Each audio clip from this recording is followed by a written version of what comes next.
Olá, pessoal, sejam todos muito bem-vindos ao nosso RA Pod. Esse é o nosso primeiro episódio focado em feed. A gente tem aqui dois convidados especiais, o Manuel, né, que trabalha com inteligência de mercado aqui dentro da Biorigem, e o Byron. A gente vai ter um bate-papo aqui, queria apresentar o Byron, nosso convidado externo. Ele é médico veterinário. E aí eu gostaria que você falasse um pouquinho mais do seu background, das suas experiências e da consultoria também. Tá, perfeito. Bom, eu sou veterinário, já sou formado há bastante tempo e atuei na indústria em várias áreas: controle de qualidade, produção, desenvolvimento, marketing, gerência de produto.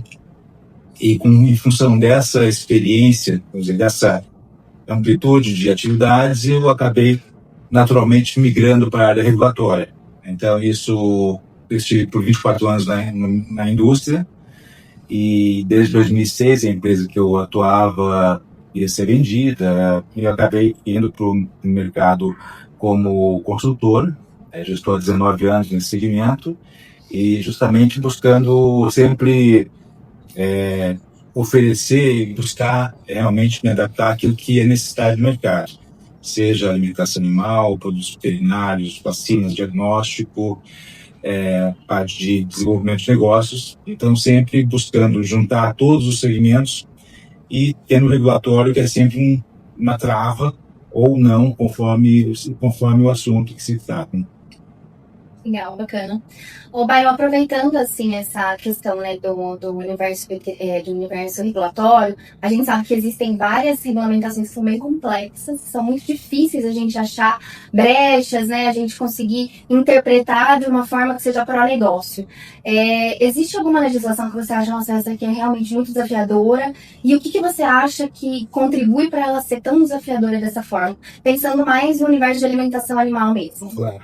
Bom, eu acho que de uma forma geral, eu acho que o balanço que a gente tem que sempre considerar quando você monta toda uma estrutura regulatória, seja de um país, um estado-país ou realmente um bloco econômico, a primeira coisa, a ciência tem que ser a base de tudo, fundamental. E depois disso, a ciência sendo o eixo principal. O outro ponto que a gente tem que ponderar é o balanço para saber se a minha abordagem vai ser usando um princípio de precaução ou usando uma análise de risco. Então, a gente tem que pensar, olhar o mercado, o segmento, o crescimento, a necessidade do mundo em relação a alimento e principalmente proteína, que é o alimento mais nobre. Então, a gente tem que ver justamente em que ponto que a gente consegue fazer um equilíbrio entre a ciência, as necessidades da humanidade, né, não se preocupar de uma forma geral, e depois, dentro disso, ver onde que realmente eu tenho que estabelecer um ponto comum para que isso realmente eu não tenha impacto de saúde, isso realmente não se deseja, mas ao mesmo tempo eu não busque realmente buscar simulações e se, que muitas vezes são impeditivas e muitas vezes não se concretizam, são percepções, mas que muitas vezes não estão baseadas em ciência. Então isso é uma preocupação grande em qualquer regulação, de qualquer lugar do mundo, não é só o Brasil, mas em qualquer lugar. Eu acho que tem que ter sempre esse equilíbrio, e a ciência tem que ser a base principal para essa orientação. Embasamento técnico, né, para trazer aquela robustez e a gente conseguir vincular com as legislações que a gente tem aí, né? Eu acho que concordo bastante com o seu ponto de vista. E você citou que você já foi gerente de produto também. Eu acho que essa é uma pergunta que muito interessa tanto o time de marketing como o time comercial, que é como equilibrar, né, essa questão de posicionamento de produto no mercado, no momento de até onde usar, né, até onde a gente pode ir considerando as questões regulamentares. A gente sabe que a gente tem algumas limitações em alguns momentos. Então, como equilibrar e continuar sendo competitivo perante o mercado? Eu acho que se você, numa empresa que você tem desenvolvimento, que você tem P&D, que você é inovativo, que você traz informações novas, a primeira barreira não é do mercado. A primeira barreira vai ser regulatória. E o primeiro ponto crítico que a gente tem que considerar é que, do lado da indústria, vamos pensar todo o segmento, nos diferentes players desse segmento, a geração de conhecimento é muito mais robusta, muito mais rápida e muito mais consistente do que o lado regulatório, em geral, o lado oficial. Então, a gente tem que entender o seguinte: do lado regulatório, a lei está na mão de quem vai assinar realmente aquele processo, aquela demanda. E essas pessoas, por mais que elas tenham toda a dedicação, boa vontade, e realmente estudem, se atualizem, elas não conseguem seguir atualizadas no ritmo que nós que estamos do lado de cá temos que obrigatoriamente adotar. Sabe, a ciência é muito dinâmica, os conceitos vão mudando, de um lado vão mudando e vão criando novos conceitos. Então a gente tem que pensar que não é para ser um embate, esse é o ponto-chave, não é para ser nunca um embate, mas sim uma parceria justamente de trazer realmente experiências de uma maneira muito, muito científica, até um pouco acadêmica, mostrando conceitos. Então, quando você coloca isso de maneira muito objetiva, está aqui a ciência, está aqui a literatura, mandamos literatura para todas as pessoas do Ministério, todos participaram, todos questionaram, até que eles estabeleceram um padrão, realmente, olha, não, isso aqui está bem, nós vamos trabalhar dentro de uma regulação dessa forma, com esse formato, com esse guia de registro, vamos dizer assim. Então, acho que tudo isso, a gente tem que pensar o seguinte: todos estão imbuídos da mesma necessidade. Então, do lado dos opostos, mas a necessidade é a mesma. Então, sempre eu acho que trabalhar desse conceito. Essa união que traz essa possibilidade de flexibilizar as coisas, né? Sim. Inclusive, na questão do próprio Ministério, existem muitas coisas que não são muito claras. Então, quando a gente traz essa robustez científica, técnico-científica, a gente alinha essa questão do posicionamento do produto, né? A gente traz toda essa demanda em conjunto com a questão regulatória, fica muito mais fácil da gente barganhar, da gente solicitar, né? Da gente pedir para o Ministério, porque muitas vezes assim, né, ainda não tem uma diretriz específica, né? Muitas vezes essa demanda não bateu ali na porta, né? Então eu acho que essa união é o que realmente é o essencial. Eu já trabalhei com o Byron, né? O Byron, ele traz uma visão muito legal de negócios integrado com regulatórios. Eu acho isso super, super legal, assim, do seu perfil. E eu lembro de ter trabalhado justamente nessa sinergia, né, desses departamentos que precisam trabalhar em conjunto mesmo para as coisas começarem a acontecer. E do ponto de vista regulatório, isso nos traz muita força para conseguir conversar e justificar as coisas aí com o Ministério da Agricultura, né? Byron, falando um pouco mais aí, né, de usar esses cães mais arrojados aí sem romper a barreira regulatória, né? Quando a gente fala aí de rações para pet food, né, para pets, elas são geralmente classificadas aí em rações, quando a gente fala em critérios econômicos, né, super premium, standard, né, e aí é a mais econômica, né. Hoje, além do critério econômico, eu acredito que existe alguma legislação na qual enquadre cada ração em seu lugar? Isso, a legislação, ela está sendo atualizada. Ano passado, eu acho que o grande landmark foi atualizado, e a partir dessa atualização, que anterior é de 2007, então na realidade ela já tinha um pouco já era um pouco obsoleta, mas não tanto. Mas o que acontece é que ela carregou uma série de outras legislações inferiores que elas ficaram um pouco engessadas. Elas não contemplaram, naquela época, a atualização desses conceitos. Agora isso vai ser feito.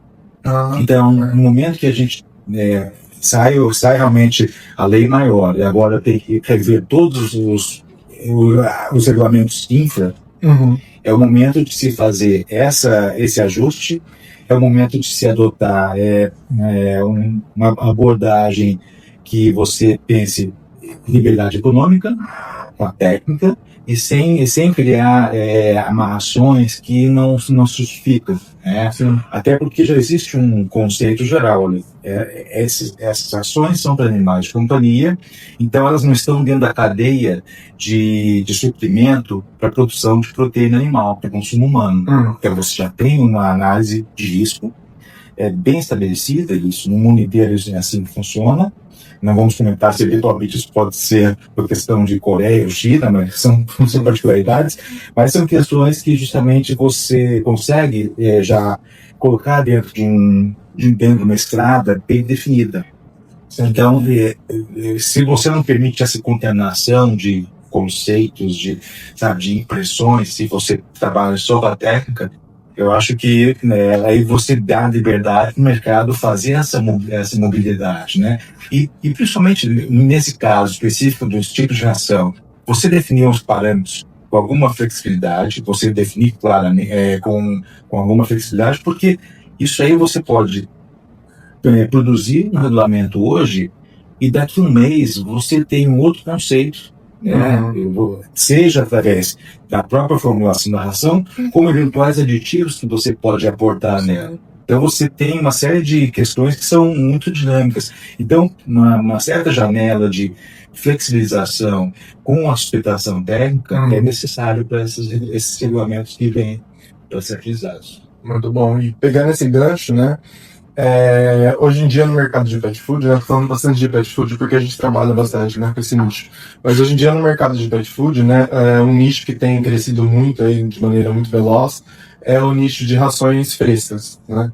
E aí, junto com essas novas regulamentações, aí você acredita que virá algo com relação ao uso de aditivo nas rações frescas? Eu acho que sim, até porque quem desenvolve o aditivo, ele já busca realmente colocar na melhor amplitude, primeiro, as espécies que você vai validar o produto, e depois quais as formas, né? Isso já vem, por exemplo, se você vai para a produção de proteína, você tem para agricultura, você tem aquele aditivo que você usa na ração só favelada, ou na pelletizada, ou extrusada, então você já tem uma série de conceitos já consolidados em relação àqueles teus aditivos que você potencialmente pode usar. Sim. E quando você faz o registro desse aditivo, você obrigatoriamente tem que comprovar que, olha, eu passei por uma extrusão, passei por uma pelletização, essa temperatura, essa umidade, esse tempo, então já está aqui a prova de que eu fiz um aporte maior antes do processo, e eu tenho isso aqui que eu vou oferecer para o animal. Então, quando você tem isso aí, que já vem dentro de todo o processo de desenvolvimento do aditivo, você já contemplou realmente essas questões. Claro, quando você fala ração úmida, você tem um ponto crítico, que é a água. Qualquer situação, umidade é um ponto crítico, né? Seja para um alimento, seja para um medicamento, seja para uma estrutura, né? Seja até um prédio, a umidade é um ponto crítico. Então, isso você tem que contemplar e validar ele dentro dessa condição. Né? E dentro da ração úmida, você tem uma questão, porque na ração seca, vamos dizer, intrinsecamente, os componentes, vamos dizer, eles não se movimentam. Tem uma umidade, sim, 10%, e não se movimentam. Na ração úmida você interage o tempo todo. Eu acho que a nossa proposta é dinâmica, né? A proposta dos aditivos, ela é enquadrada na maioria dos produtos e dos clientes que a gente deseja realmente vender, né? Acho que é muito amplo, né, a possibilidade de aplicação de aditivos. Então, eu super enxergo que essa possibilidade que você trouxe, né, Emanuel, esse tipo de mercado, é super casa, né, a questão de usar probióticos e prebióticos com essa ração mais fresca, mais com uma apelação de natural, né, uma coisa mais isenta aí de muito processamento, né. Isso. Então, eu acho que casa muito bem, eu acho que seria realmente um mercado que poderia ser muito bem aproveitado pelos fabricantes de aditivos e de tanto prebióticos como probióticos, né? Então, bem interessante saber essa tendência aí de mercado pra gente ficar atento aí a essas novas possibilidades. Hoje em dia eles têm criado aí as rações tipo a vácuo, né? Eles colocam as congeladas, né? Enfim, são maneiras de manter elas mais frescas, né? Mas isso afeta no final das contas o preço, né? Sempre. Sempre. Inevitável. E o consumidor de pet food, ele quer a melhor ração, a mais funcional, o preço barato. Então, Todos em todos os produtos. Nada de novo. Mais do mesmo. Mais do mesmo. E acho que eu vou pegar um gancho aí, que a gente tá falando de competitividade, né? Sim. Falando um pouco de competitividade, tem uma tendência aí que eu acredito que é no mundo da alimentação animal como um todo, né? que a gente fala, acho que na verdade não é uma tendência, é um fenômeno, que é a humanização, né? Sim. Para os pets é como se eles fossem membros da família, né? E aí para os animais aí de corte vem muito no sentido do bem-estar, né? De não ter crueldade, etc, né? Que a gente continua competitivo sem quebrar aí as barreiras regulatórias, né? Eu acho que por esse tempo que eu estou no mercado, o mercado sempre conseguiu achar o caminho de se ajustar a esses aspectos. Às vezes, eu mexi com nutrição, trabalhei com nutrição há muito tempo atrás, quando se fazia formulação na mão. Não existiam computadores, né, mas assim, você vê a evolução e sempre, claro, quando se coloca uma exigência, primeira surpresa, é aquela pergunta básica, mas antes não pedia. Essa é aquela coisa, a gente começa, você tem mais idade, você começa a ter umas doenças que você não tinha quando era jovem, isso é normal. Então você não pode perder tempo com esse aspecto, você tem que abordar a situação e resolver. Então o mercado sempre buscou, ele sempre se ajeitou nesse aspecto. Então quem tiver a agilidade de ter essa percepção de qual que é o primeiro saber se existe um limite regulatório, porque às vezes não tem o limite na tua cabeça, você está colocando um limite que não está estabelecido na lei, não está proibido, então é permitido por princípio. E aí você vai ajustando aquilo, porque você também não quer um julgamento do teu consumidor que seja negativo ao teu produto. Você vai ter que estabelecer essa questão, né, de como oferecer teu produto, como você se comunicar com aquele mercado. Quando você faz isso da maneira adequada, você garante até uma certa fidelização, em função de como você se relaciona com esse mercado, né? E falando sobre isso também, né, no mundo hoje, com tantas mudanças climáticas e tem afetado aí, né, o fornecimento de commodities, né? A gente sabe que muitas delas, como soja, milho, e outras, elas vão aí para a ação animal, né? Como garantir o fornecimento aí dessas commodities e ao mesmo tempo biossegurança na nação, né? Eu acho que se você considerar que a gente está vivendo nos últimos 15 anos o banimento dos antimicrobianos na nação, vamos pensar que isso realmente foi uma questão muito importante, até por questão de saúde pública, o mercado, primeira coisa, o mercado entendeu que não existe bala de prata para substituir uma molécula, um farmacêutico, como existia, por outros produtos. Então, e outra situação, o mesmo pacote, eu vou fazer uma ração que eu vou ter um prebiótico, um probiótico, vou ter um acidificante, o que funciona numa região não vai funcionar na outra. O que funciona no verão vai funcionar no inverno.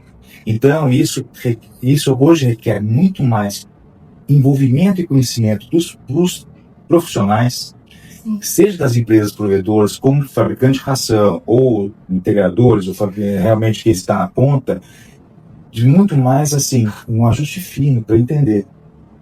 E saber, olha, agora, a minha condição que eu tenho aqui, até porque a minha disponibilidade, por exemplo, de grãos é diferente, então aqui eu vou ter que colocar uma parte do milho por sorgo, então eu vou ter que colocar mais farinha de trigo, então eu vou ter que fazer ajustes. Então passa a ser uma questão que requer muito mais dos profissionais. Entendi. Não tem aquela fórmula mágica que você pega, só muda, não, você vai ter que ter essa percepção. Sim. Não existe essa receita de bolo, né? Não existe. O trabalho ele é integrado com várias questões ali que vão ser direcionadas para como resolver, né? E não bastasse isso, vamos dizer isso, uma relação só de fornecimento de alimentos para o animal consumir, aí você tem outra situação. Olha, esse verão choveu mais do que o outro. Pronto, você tem um fator de umidade.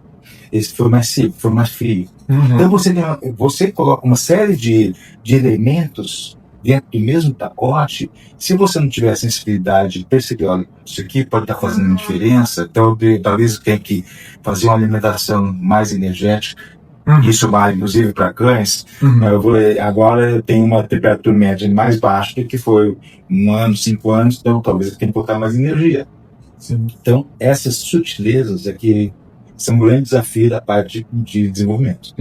Acho que essa questão do autocontrole também trouxe uma parceria bacana, né, do Ministério com o setor regulado, que é a questão da confiança, né? Então, assim, confio em você até que você me prove que eu não posso confiar.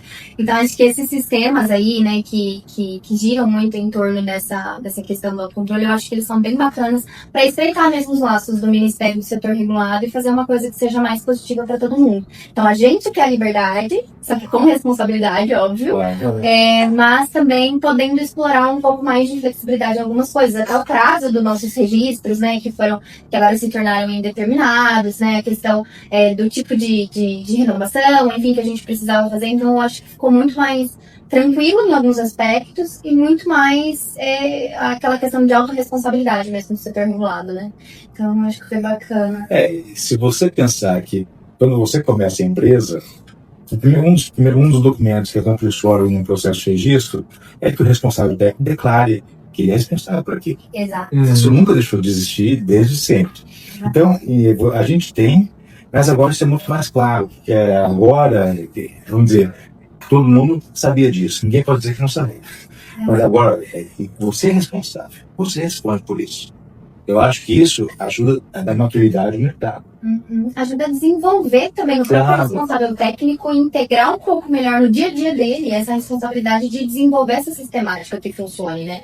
Então, eu acho que a partir do momento que o Ministério regulamenta tudo e olha tudo, fiscaliza tudo, eu acho que tira um pouco desse dia a dia, né, que precisa existir para que a gente realmente esteja apto a passar por um processo de fiscalização. E não para que a gente faça um grande transtorno e mobilização para a fiscalização tá vindo. A fábrica tem que funcionar constantemente, né? Ela tem que estar funcionando normal. Então, acho que esse autocontrole ele traz um pouco dessa autonomia também, né, para as indústrias, e essa responsabilidade mais integrada mesmo, com o responsável técnico, que nem você falou, sempre teve, mas eu acho que agora fica um pouco mais flexível para ele fazer aquilo que ele acha que faz sentido e trazer uma resposta robusta caso seja solicitada uma evidência ou algo do tipo. Né? Claro.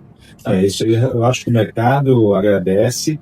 Existe por parte do regulador, existe aquela preocupação, mas são preocupações que eu acho que não são na questão do cotidiano, em relação a produtos. E aí você tem que pensar, mas o que é regular é regular. A gente não tem que colocar no mesmo pacote. O que é regular é uma questão do Ministério da Agricultura, a questão do Polícia Federal. Se a gente trouxer esse aspecto. Então, o setor regulado continua, sabe, ele sabe que tem mais responsabilidade, e isso está numa lei, e então ele, por mais que ele tenha assinado 10 anos atrás aquele termo, que ele reforça a obrigação dele de rever processos e nunca deixar que surjam situações que eventualmente você possa comprometer a saúde, né, ou viabilidade daquele animal que eu estou vestindo do produto. Exato. Byron, falando em saúde, né, do animal, você mesmo mencionou, né, hoje em dia tem pré-biótico, probiótico, pós-biótico, uma série de... Aí agora entraram as proteínas alternativas aí à base de inseto, né, rações veganas indo para o mercado, etc, né. O mercado, né, ele tem focado muito em garantir a performance aí dos animais, né? E com isso surgem diversos novos ingredientes, né? Você acredita que a legislação ela vai ficar um pouco mais rígida com relação à entrada desses novos ingredientes, até para estabelecer o uso correto, né, deles nos diversos tipos de ração? Ingredientes alternativos. Isso, alternativos, aditivos novos. Eu acho que o Ministério ele vai definir parâmetros, mas isso vai ficar muito na mão do segmento, da indústria, porque na realidade, se você citou uma questão da proteína, né, de inseto, você tem várias fontes. Eu já tive trabalhos que nesse sentido, você tem várias fontes, você tem níveis de proteína diferentes, você tem níveis de palatabilidade diferentes, e aí você pode pensar, não, eu vou fornecer uma proteína integral de BSF, por exemplo. Tá? Ela tem um limite para você colocar na ração. Ou não, eu vou colocar a proteína degomada. Ela tem outra, você trabalha de outra forma. Então você pode, aí vem muita questão técnica do desenvolvimento, né, que você pode trabalhar. E dentro da questão de não vou dizer só performance, mas realmente de otimizar esses componentes, você tem o conceito muito claro, não precisa nem ser discutido sobre qualidade nutricional, primeira coisa, né, que é fundamental em todas as espécies, né, já que o intestino é o segundo cérebro, é muito claro essa questão, essa é a primeira coisa. E você tem outra situação que cada vez mais você observa que o mercado está buscando alternativas e está achando alternativas, que é o estresse. Né? Na estimulação neurológica, para reduzir o estresse. Reduzir o estresse, você não produz uma série de hormônios que jogam contra a absorção do nutriente. Então você tem uma série de questões que você pode trabalhar associados, né? E buscar realmente aquele animal, e aí entra na questão do bem-estar animal, do welfare.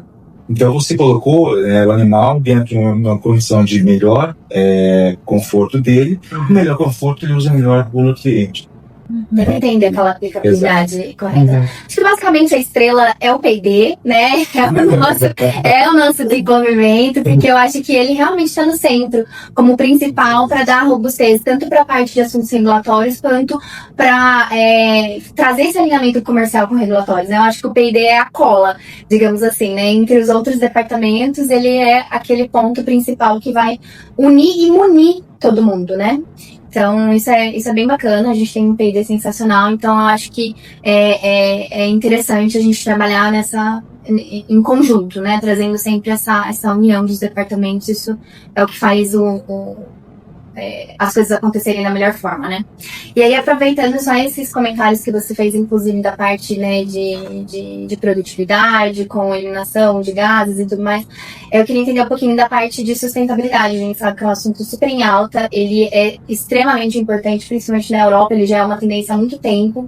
E queria entender se você tem se você percebe que alguma movimentação diferente que está acontecendo lá fora, se você tem alguma dica, se você acha que tem alguma tendência que está sendo seguida e que você deixa aí de sugestão, recomendação. Queria saber um pouquinho mais sobre esse ponto, que eu acho que é importante, né? É extremamente importante. Esse ponto é fundamental, eu acho que até porque você vai querer sempre otimizar aquele elemento, aquele ingrediente, para que você tenha, você não tenha que fornecer uma quantidade maior, considerando que você tem uma parte que você não vai utilizar. Então você tem as enzimas, né? O mercado de enzimas que evoluiu nos últimos 20 anos e tende a evoluir muito mais, né? Você começa a ver realmente, eu vou tirar tudo que tiver no alimento. Então aquilo que vai ser eliminado pelo animal, não importa que seja animal de produção, animal de companhia, ele vai ser na menor quantidade possível. Então quando você faz essa otimização, você está diretamente relacionado à sustentabilidade. Então, quando você fala, quando eu não estou eliminando metano, estou transformando em proteína no bovino, por exemplo, é sustentabilidade. Então, eu posso usar a sustentabilidade em cima de várias questões diferentes, né? Desde, por exemplo, eu forneço para o animal uma ração, uma forragem, eu vou fazer um cílio. Então já tem um pré-processamento enzimático e tudo mais naquele alimento. Então eu posso colocar várias experiências dentro da cadeia de alimentação que você traz. Aqui tem sustentabilidade, aqui tem.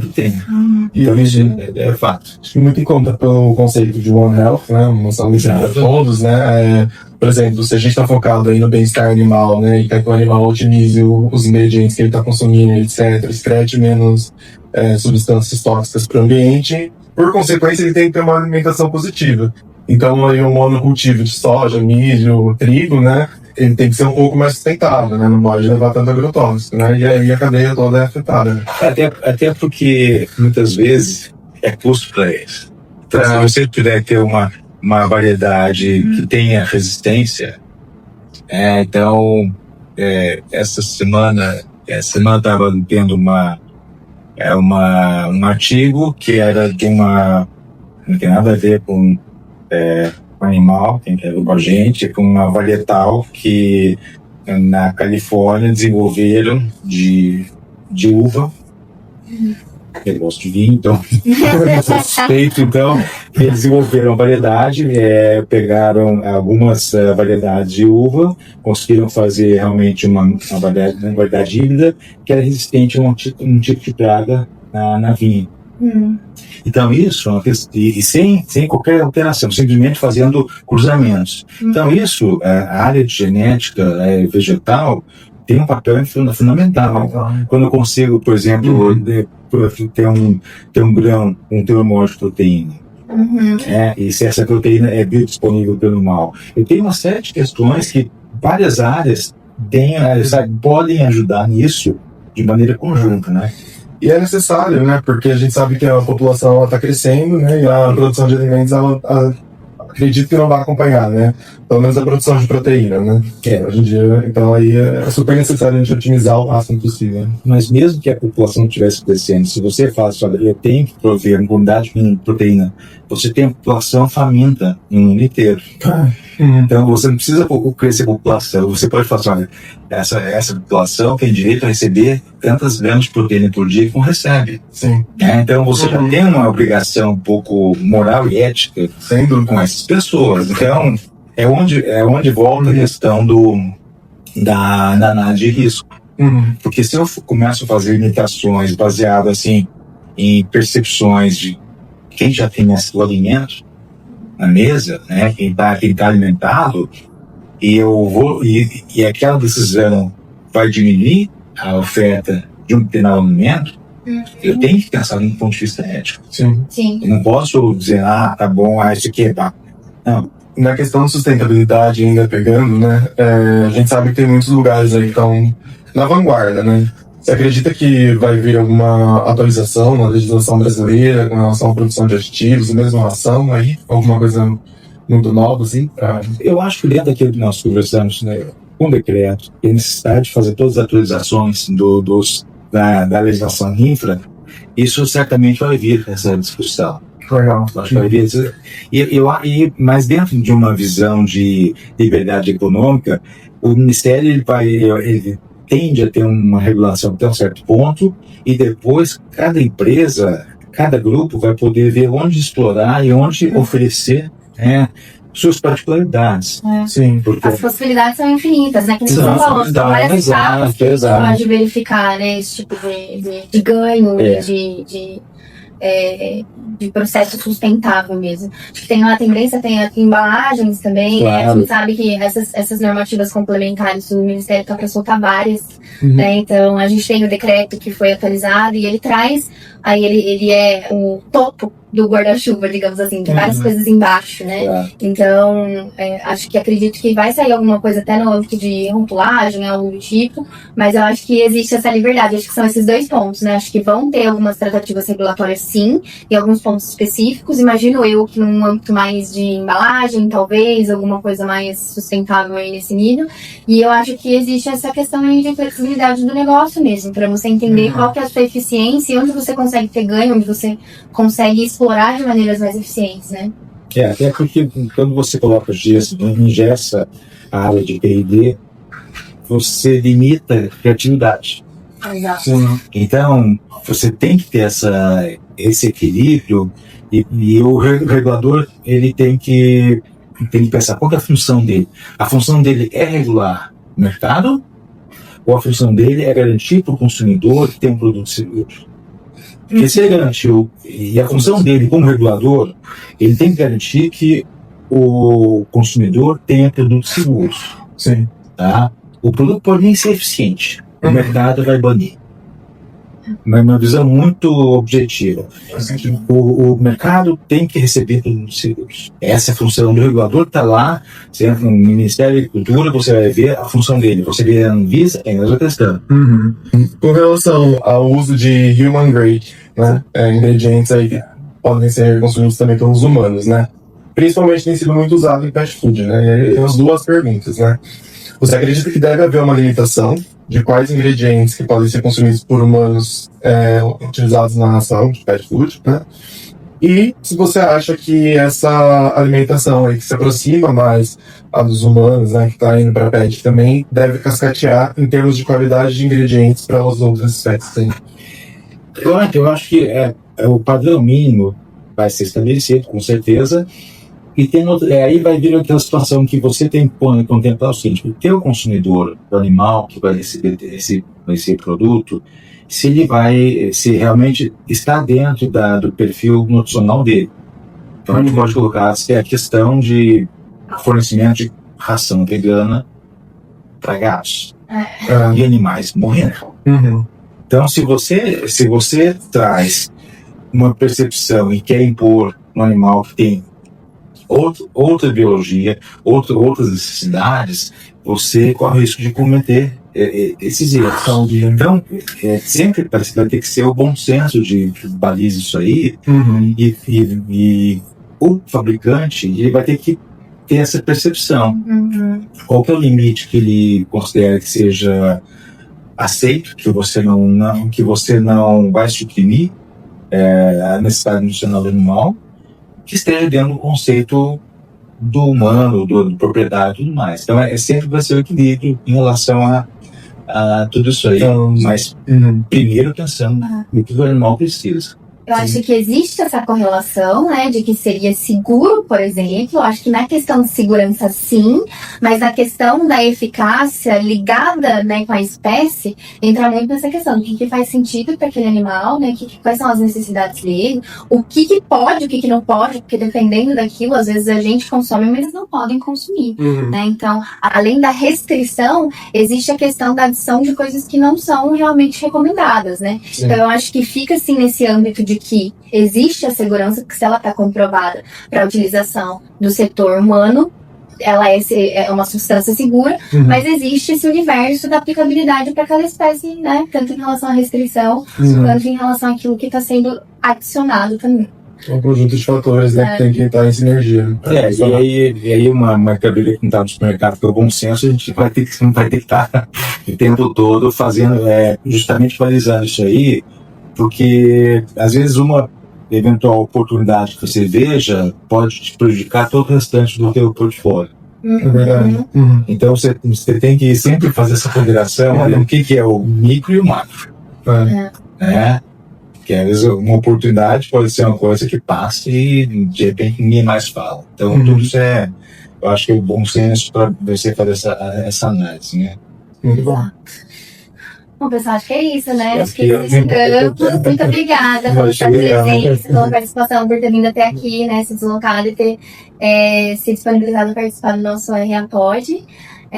Basicamente isso. Eu acho que só recapitulando alguns pontos principais, eu acho que a gente pode considerar que o P&D, ele é a cola, né? Que gruda aí esses departamentos de interface. A gente pode pensar nessa questão de união, né? A união faz a força, digamos assim. E é isso, a gente tem bastante oportunidades e bastante flexibilidade aí para trabalhar em conjunto. Acho que essa é a mensagem principal que fica e que trouxe aí dessa conversa que a gente teve com você. Muito obrigada. Imagina, prazer realmente poder ter auxiliado à disposição se precisar. Foi ótimo, obrigada. Obrigada, pessoal, até a próxima. Obrigado.